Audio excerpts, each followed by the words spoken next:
না কেমনে আপনার লাইফে একটু পরে কি হবে আপনি জানেন এটা? আচ্ছা, কখনো বাসায় কিছু নিয়ে ধরা খাইছো? আমি মিথ্যা কথা বললেই ধরা খাই, বলছি মানে ধরা খাইছি। প্রেম করি নাই, পিছনে ঘোরাঘুরি করতো পোলাপান। হ্যাঁ তোমাকে বলছি তুমি ওদিক দিয়ে কেন গেছো, এই সেই তুমি আমার সাথে সাথে। আম্মু শুধু শুধু ওদেরকে দেখানোর জন্য আমাকে বকা দেয় নাকি আল্লাহ জানে, বাট আমি কিছু করি নাই। শিওর একদম। ওকে ওকে ঠিক আছে। আচ্ছা, কখনো বাসায় কিছু নিয়ে ধরা খাইছো? কত কিছু না, আমি মিথ্যা কথা বললেই ধরা খাই। মানে তুমি মিথ্যা ভালো মতো বলতে পারো না? ভালো মতো বলতে পারি না, বললেই ধরা খাই, বলছি মানে ধরা খাইছি। একটা সিচুয়েশন মেনটেন করার জন্য যে মানুষ মিথ্যা কথা বলে সিচুয়েশন মেনটেন করে না, আমি ওটা পারি না, বললেই হয়েছে, যে কেউ বুঝে ফেলে। আচ্ছা, কলেজ লাইফে বা স্কুল লাইফে কখনো কি প্রেম করছো?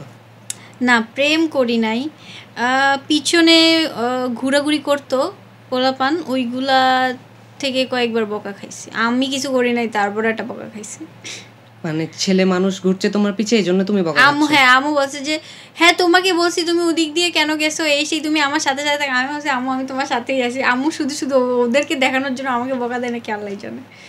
কোনো ইন্টারেস্টিং এরকম হিস্টোরি আছে যে কোনো ছেলেকে তোমার ফ্যামিলি থেকে অনেক বকাঝকা করা হলো বা তোমাকে ওর সামনে এমবারাসিং সিচুয়েশন টাইপ? না এমবারাসিং সিচুয়েশন কোনোদিনই হয় নাই, কিন্তু বকাঝকা করছে ফ্যামিলি থেকে, অনেকজনকে বকাঝকা করছে। বাসার সামনে এসে বসে থাকতো আর কিছু এরকম টাইপের, বাসা থেকে বকাঝকা করে ওদেরকে ইয়া করছে, মেনটেন করছে, বাট আমি কিছু করি নাই। শিওর একদম। ওকে ওকে ঠিক আছে। আচ্ছা, তোমার কিছু কন্টেন্ট দেখেছিলাম যেটা শুরুর দিকে তুমি হচ্ছে এই লাইনে আসার আগে যেটা দিয়ে স্টার্ট করছিলা, তখন একটা বাড়িওয়ালা বা ভাড়াটিয়া টাইপের এরকম কন্টেন্ট ছিল। তো এই কন্টেন্টগুলো যখন ক্রিয়েট করতা তখনও তো তুমি হচ্ছে এরকম আর কি শুরু করোনি ব্র্যান্ড প্রমোটিং, বা তুমি হচ্ছে এইরকম পিয়াসা হয়ে ওঠোনি, শুরু করছিলা। তখন কি মাথায় ছিল যে একদিন আমি এরকম ব্র্যান্ড প্রমোট করে বেরোবো?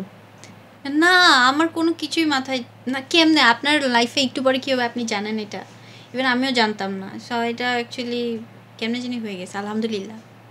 তাহলে শুরু করেছিলা কি টিকটক দিয়ে, না ফেসবুকে এমনি নরমালি আসো আমরা ভিডিও তৈরি করি এইভাবে, না কিভাবে? ইউটিউব দিয়ে শুরু করেছিলাম।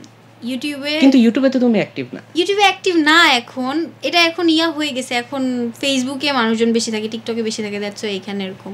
সো ইউটিউবে মেক করতাম, আমি আর আমার বোন ভিডিও মেক করতাম ইউটিউবে, ওইখান থেকে দেন টিকটকে, দেন ফেসবুকে। এক্সাম্পল প্রিন্স মামুন যখন বলে যে সে শুরু করছিল ধরো লাইকি দিয়ে, তো তার হচ্ছে লাইভে অনেক অডিয়েন্স থাকতো, সে একদিনও 4-5 লাখ টাকা ইনকাম করতো।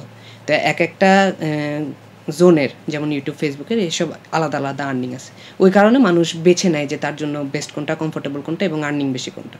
তো তুমি কি কখনো এই দিক থেকে চিন্তা করো যে আমার এইদিকে আর্নিং বেশি বা এইদিকে যাবো? আমি এইভাবে কোনো তোমার পেজ বা ও সব কি মনিটাইজ যেখান থেকে তুমি? হ্যাঁ মনিটাইজ করা, কিন্তু ওগুলোতে আমার বোনের অ্যাকাউন্ট দেওয়া।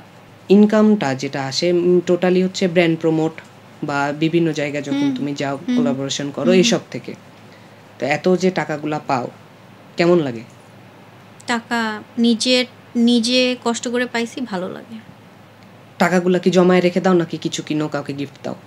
জমায় রেখে দিই, গিফটও দিই মানুষকে, আমি মাঝে মধ্যে কিনি।